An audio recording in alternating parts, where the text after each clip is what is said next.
Welcome to Presha Law Tutorial. Hello learners, कैसे हैं आप? आई होप आप बहुत अच्छे होंगे और अपनी स्टडी बहुत अच्छे से कर रहे होंगे। जैसा कि मैंने प्रीवियस वीडियो में कहा था कि मैं आपके लिए लेक्चर सीरीज़ ला रही हूँ, सो स्टार्ट करते हैं lecture series on the subject land and real estate laws. Important है, स्टार्टिंग टॉपिक है लैंड रिफॉर्म। इसके अंडर हम 3 पॉइंट्स कवर करेंगे। Land reform in India, aggregate relation in pre independent India, constitutional imperative and objectives related to aggregate reform. इसमें हम constitutional provision and amendments भी पढ़ेंगे। Land reform in India. India में 2 phases आते हैं, पहला प्री इंडिपेंडेंट इंडिया, दूसरा post independent India. Pre independent India वो टाइम था जिसमें ब्रिटिशर्स थे, लोकल लॉज थे, इंटरमीडियरीज थे जैसे जागीरदारी system, ज़मींदारी system.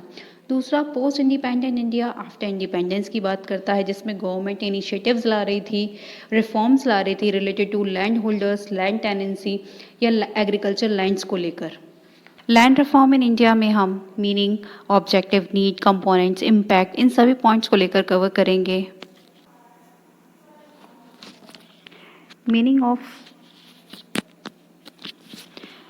Of land reform. Land reform को हम लैंड टेन्योर रिफॉर्म भी कहते हैं। जो वर्ड टेन्योर है, लैटिन टर्म उसका टेन्योर है, जिसका मीन होता है होल्ड करना।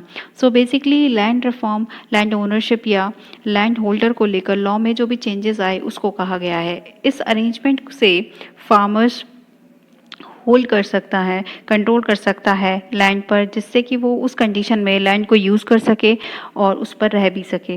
लैंड रिफॉर्म के आने से इक्विटेबल रीडिस्ट्रीब्यूशन किया गया लैंड का, जिससे प्रोडक्टिविटी इंक्रीज हो और पॉवर्टी डिक्रीज हो सके। Objective of land reform. I hope land reform का मीनिंग आपको क्लियर हो गया होगा। लैंड रिफॉर्म का मीनिंग होता है लैंड ओनरशिप को लेकर जो भी लॉ में चेंजेस आए उसको हम लैंड रिफॉर्म कहते हैं। सो स्टार्ट करते हैं अपना पहले ऑब्जेक्टिव से। पहला ऑब्जेक्टिव है कि लॉ स्ट्रक्चर में नए सिरे से एग्रीकल्चर लैंड को लेकर नए लॉज बनाए गए। दूसरा ऑब्जेक्टिव है एग्रीकल्चर लैंड को इक्वल और एक तरीके से डिस्ट्रीब्यूट किया जाएगा, जिससे लैंड ओनरशिप कुछ ही लोगों के पास ना हो, सभी को लैंड मिले।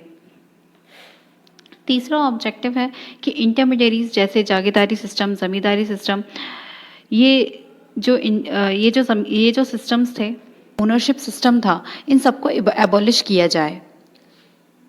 नेक्स्ट ऑब्जेक्टिव है एग्रीकल्चर प्रोड्यूस को फैसिलिटेट किया जाए, जिससे healthy and economic condition increase हो सके।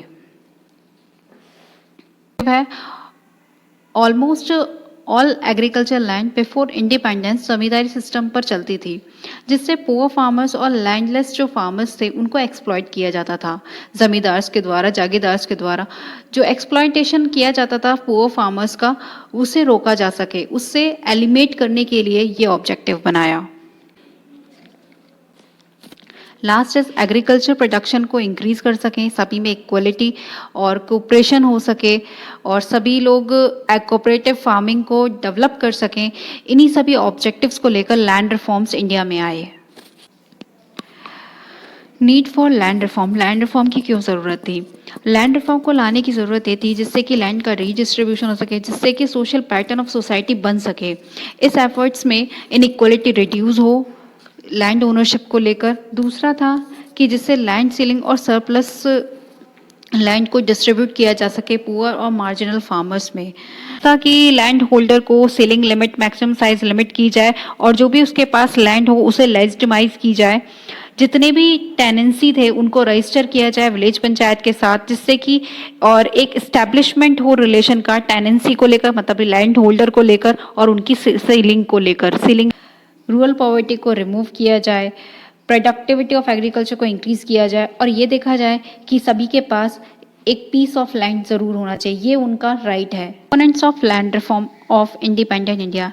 इंडिपेंडेंट इंडिया में क्या क्या कंपोनेंट्स थे लैंड रिफॉर्म्स को लेकर, और या हम कह सकते हैं क्या क्या असेंशियल्स थे लैंड रिफॉर्म्स के। लैंड रिफॉर्म्स जो थे वो 4 चीज़ों पे काम कर रहे थे। इनके 4 कंपोनेंट्स थे। पहला था एबॉलिशन ऑफ इंटरमीडियरीज, दूसरा था टेनेंसी रिफॉर्म, तीसरा था fixing ceiling on land holdings, then last था कंसोलिडेशन ऑफ लैंड होल्डिंग्स। पहला कंपोनेंट है एबॉलिशन ऑफ इंटरमीडियरीज। 1949 या हम कह सकते हैं कि आफ्टर इंडिपेंडेंस सभी स्टेट अपने अपने इंडिविजुअल लेजिस्लेशन पास कर रहे थे, जिससे वैरायटी ऑफ लिटिगेशन इंक्रीज हो रहे थे, जिससे article 31 of Indian constitution violate हो रहा था। आर्टिकल 31 डील करता था प्रॉपर्टी राइट से, जिसमें वो कंपल्सरी एक्विजिशन ऑफ प्रॉपर्टी की बात करता है, and it provides the protection of property right of citizen. That's the reason right to property को fundamental rights का part भी बनाया गया था। As a result, first amendment 1951 में पास हुआ, जिससे कि सारे लिटिगेशन को सॉल्व किया जाए। इन रिफॉर्म्स के सामने आने वाली कुछ अन्य समस्याएं भी थी, जैसे लैंड रिकॉर्ड्स का ना होना, एब्सेंस होना। दूसरा था कंपनसेशन जो लिया जा रहा था, जो लैंड्स एक्वायर कर रखी थी वो वेरीज करते थे स्टेट टू स्टेट। दूसरा कंपोनेंट है tenancy reform. Tenancy reform land holders के लिए आए थे। इन रिफॉर्म्स का एम था कि उन लैंड होल्डर्स को लैंड होल्डिंग की सिक्योरिटी देना जो फिक्स पीरियड ऑफ टाइम के लिए खेती करते थे, और रेंट को रिड्यूस करना एक फेयर लेवल पर। इसका एम था कि टेनेंट्स को वो अपॉर्चुनिटी देना कि वो ओनरशिप भी गेन कर सकें, बट कुछ रिस्ट्रिक्शंस भी होने चाहिए। रिफॉर्म्स के सामने कुछ अन्य समस्याएं भी आई थी, जैसे कि टेनेंसी को कंटिन्यू करे रहना बिना ऑफिशियल कॉन्ट्रैक्ट के। दूसरा था कि टेनेंट को शेयर क्रॉपर में कन्वर्ट करने की, लॉ से बचने के लिए। शेयर क्रॉपर का मतलब होता है कि जो टेनेंट्स था, जो लैंड होल्डर था, उसको क्रॉप में शेयर दे देते थे। नेक्स्ट प्रॉब्लम थी कि रेंट मार्केट के अकॉर्डिंग फिक्स किया जाता था, जो कि बहुत हाई था, जबकि लॉ में लिमिट सेट कर दी गई थी, फिर भी उसके अनुसार नहीं था। देन नेक्स्ट था कि ग्रीन रेवोल्यूशन भी रेंट को राइज कर रहा था, स्पेशली नॉर्थन इंडिया में। Third component is fixing ceiling on land holding. Fixing ceiling on land holding का मतलब है कि कानूनी रूप से निर्धारित था कि जिसमें लैंड को लेकर मैक्सिमम साइज जो लॉ बनाया गया था, उससे ज़्यादा किसी इंडिविजुअल फार्मर या फार्म हाउस होल्ड पर नहीं होना चाहिए। इससे लेजिस्लेशन का जो एम था वो यही था कि इंडिविजुअल पर्सन के पास लॉ के according maximum size of land नहीं हो। With the help of these reform state identify करता था और सरप्लस लैंड को पोजेशन करता था, जिससे कि वो डिस्ट्रीब्यूट कर सके लैंडलेस लेबर को या लैंडलेस फैमिलीज़ को या पुअर फैमिलीज़ को। इसमें 34th जो कॉन्स्टिट्यूशन अमेंडमेंट से सीलिंग लॉज बनाए गए, जिससे कि वो 9th शेड्यूल में ऐड हुआ। Fourth component is consolidation of land holding. Consolidation का मीनिंग होता है रीऑर्गेनाइज करना, रीडिस्ट्रीब्यूट करना फ्रेगमेंटेड लैंड्स का एक प्लॉट में। फ्रेगमेंटेड लैंड्स का मतलब होता है स्मॉल पीस ऑफ लैंड। जब स्मॉल पीसेस ऑफ लैंड को हम एक प्लॉट में कन्वर्ट करते हैं, उसको कंसोलिडेशन बोलते हैं। जैसे कि पॉपुलेशन बढ़ रही थी और वर्क अपॉर्चुनिटीज़ कम हो रही थी नॉन एग्रीकल्चर सेक्टर में, सो इससे लैंड पर प्रेशर इंक्रीज हो रहा था, जिससे कि लैंड को स्मॉल पीसेस में डिवाइड कर दिया था। बट इस फ्रेगमेंटेशन से इरिगेशन मैनेजमेंट टास्क और पर्सनल सुपरविजन करना बहुत डिफिकल्ट हो गया था। देन इंट्रोडक्शन हुआ लैंड होल्डिंग कंसोलिडेशन का। इस एक्ट के अकॉर्डिंग अगर फार्मर्स के पास विलेज में फ्यू प्लॉट्स हैं, तो उस लैंड को एक बिगर पीस ऑफ लैंड में कन्वर्ट कर दिया जाए, जिससे कि वो इजीली परचेज कर सके और एक्सचेंज कर सके अपनी लैंड का। Last is impact of land reform. Land reform का सोसाइटी पर पॉजिटिव इफेक्ट हो रहा था। फर्स्टली एग्रीकल्चर प्रोडक्टिविटी इंक्रीज हो रही थी। जो वेस्ट लैंड थे जमींदार या बिग फार्मर्स के पास, वो रिमेन अनकल्टिवेटेड रहते थे। After reform ceiling land holding के बाद जो सरप्लस लैंड होती थी, उसे जमींदार के पास से लेकर डिस्ट्रीब्यूट कर दिया गया लैंडलेस लेबर्स को या पुअर फार्मर्स को। इक्वल डिस्ट्रीब्यूशन ऑफ लैंड से एग्रीकल्चर प्रोडक्शन इंक्रीज होकर हायर प्रोडक्शन लेवल पर गया। दूसरा है social equity.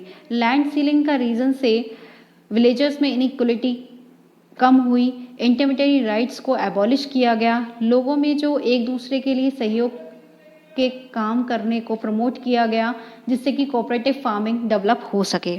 So I hope आपका land reform in India topic clear हो गया होगा।